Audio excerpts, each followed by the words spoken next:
prioriteit op het middenveld naast andere jongens die zijn gekomen.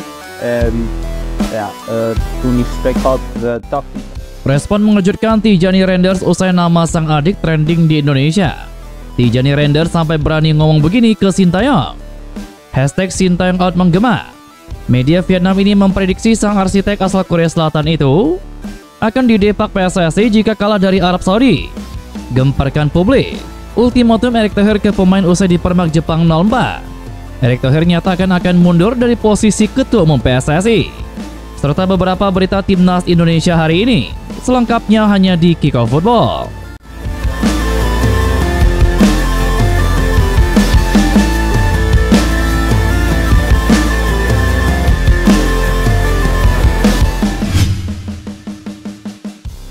Kekalahan telak baru saja dialami oleh timnas Indonesia saat menjamu Jepang di Stadion Gelora Bung Karno.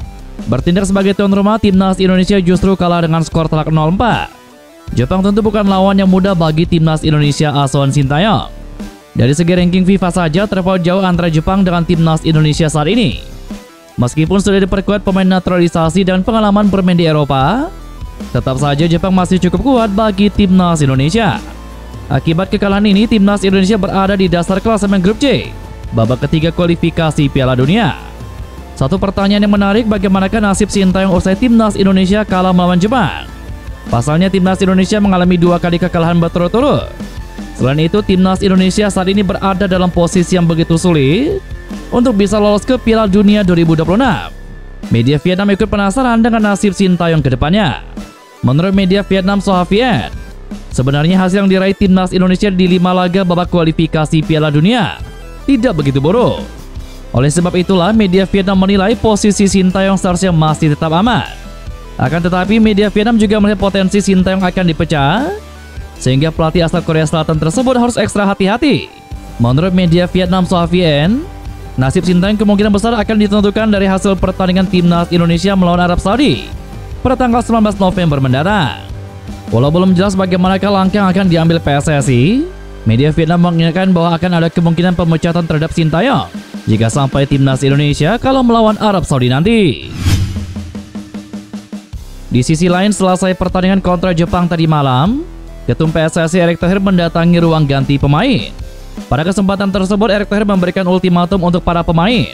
Erick Thohir mengaku bahwa sudah menjadi tanggung jawabnya sebagai Ketum PSSI. Ia juga mempertanyakan kepada para pemain apakah masih percaya untuk melanjutkan perjuangan timnas Indonesia. Sebagai seorang pemimpin, ia bahkan mengancam akan mengundurkan diri sebagai Ketum PSSI jika kepercayaan dan kebersamaan itu sudah tidak ada. Pertanyaannya adalah, apakah kalian masih percaya pada proyek ini? Apa kalian masih percaya pada saya sebagai pemimpin? Karena jika tidak, saya akan mundur dari Ketua Umum Persatuan Sepak Bola Seluruh Indonesia. Tegas Erick Thohir. Kini tersisa 5 laga lagi bagi timnas Indonesia. 2 laga kandang dan 3 laga tandang untuk memastikan lolos ke Piala Dunia. Tentu akan butuh perjuangan besar bagi skuad Garuda untuk bisa memanfaatkan ke-5 laga tersebut. Erick Thohir percaya timnas Indonesia masih punya harapan untuk lolos ke Piala Dunia, termasuk lewat jalur yang dianggap realistis, yakni menempati posisi ketiga atau keempat untuk lolos ke putaran keempat. Erick Thohir juga meminta para pemain untuk introspeksi diri jika ingin dirinya bertahan memimpin PSSI. Melalui Instagram resminya itu, Erick Thohir juga menuliskan permohonan maaf untuk semua pihak yang mengalami kekecewaan. Pencoretan nama Eliano Renders di 3 laga timnas Indonesia semakin panas. Usai desakan dan gelombang protes supporter yang terus-menerus mempertanyakan alasan besar Sintayong mencoret Eliano dari daftar susunan pemain kontra Jepang, ini muncul pembelaan dari sang kakak Eliano yang merupakan bintang pemain AC Milan di Serie A Italia. Melihat sang adik tidak mendapatkan tempat di skuad asuhan Sintayong pada 3 laga terakhir timnas Indonesia, pemain bintang AC Milan yang juga sekaligus kakak kandung dari Eliano memberikan respon mengejutkan ini. Banyak yang menyayangkan keputusan pelatih Sintayong untuk tidak memberikan menit bermain bagi Eliano, terutama di pertandingan penting melawan Jepang. Tijani sendiri sebelumnya pernah mengungkapkan kebanggaannya saat sang adik memilih membela negara asal sang ibu, yakni Indonesia. Dalam wawancara bersama FIFA, gelandang berusia 25 tahun itu menyatakan dukungannya dengan penuh antusias. Ini unik. Adik laki-laki saya, Eliano, bermain untuk Indonesia membuat saya sangat bangga. Meskipun kami telah mengambil jalan yang berbeda di panggung internasional, Sangat istimewa untuk berbagi hubungan ini melalui sepak bola, kata Tijani Renders saat diwawancarai oleh FIFA. Namun di tengah dukungan dan harapan tersebut, perjalanan karir Eliano di timnas Indonesia belum sepenuhnya mulus. Netizen ramai mengungkapkan rasa prihatin terhadap nasib sang bek yang selama ini dikenal memiliki potensi besar, namun jarang diberi kesempatan membuktikan dirinya di atas lapangan.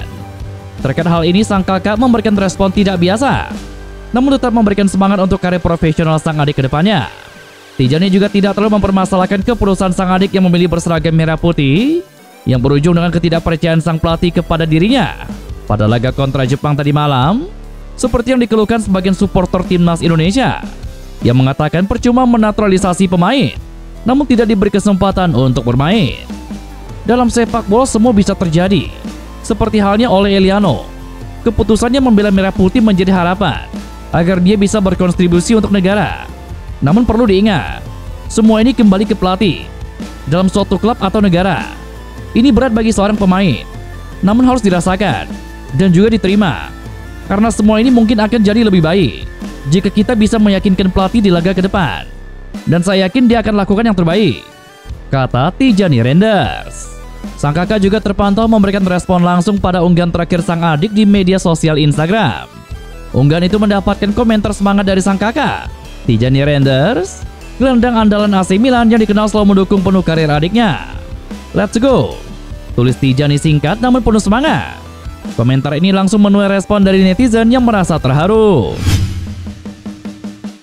Baru-baru ini manajer timnas Indonesia yakni Sumarji mengumumkan bahwa Sintayong akan memanggil 3 pemain senior ke skuad AFF Cup 2024 nanti. Manajer tim nasional tersebut menyebutkan ketiga pemain yang dimaksudkan adalah Asnawi Mangkualam, Pratama Arhan, dan Marcelino Ferdinand. Meskipun nama Marcelino Ferdinand dan Pratama Arhan sejatinya masih berusia di bawah 23 tahun dan memang bisa masuk ke dalam skuad U22, akan tetapi kedua pemain tersebut memang sudah berlabel pemain senior di tim nasional, layaknya Asnawi Mangkualam. Hal ini tentunya membuat ajang Asian Championship 2024 atau AFL, Indonesia tidak akan menurunkan skuad timnas U22 murni seperti yang diprediksikan banyak pihak. Dipanggilnya nama Marcelino Ferdinand, Pratama Arhan, dan Asnawi Mangkualam tentunya cukup mengejutkan. Namun hal ini sejatinya cukup lazim terjadi, mengingat Indonesia akan menurunkan skuad U22 di ajang AFF Cup 2024 nanti. Ketiga pemain berlabel timnas senior tersebut diprediksi akan menjadi mentor bagi rekan-rekannya yang masih berlabel U22. Bahkan kemungkinan besar Sintayong masih akan menambah 1-2 pemain senior lagi untuk bergabung ke timnas Indonesia untuk ajang Piala AFF nanti. Nama-nama seperti Sadil Ramdhani dan Jordi Amat yang kini bermain di Liga Malaysia diprediksi bisa dipanggil oleh Sintayong di ajang AFF nanti. Jordi Amat sendiri yang sudah berusia 32 tahun tentunya memiliki peluang dipanggil ke dalam skuad guna menjadi mentor di lini pertahanan timnas Indonesia. Tentunya pengalaman Jordi Amat sebagai pemain senior diharapkan ditularkan kepada para pemain junior yang kini masuk ke dalam skuad untuk AFF. Namun tentunya semua itu kembali lagi kepada keputusan Sintayong selaku pelatih kepala. Apakah pelatih asal Korea Selatan tersebut akan menambah pemain senior lagi di skuad AFF nantinya atau tidak? Dan itulah beberapa berita timnas Indonesia hari ini. Jangan lupa nantikan berita-berita seputar timnas Indonesia selanjutnya hanya di Kickoff Football.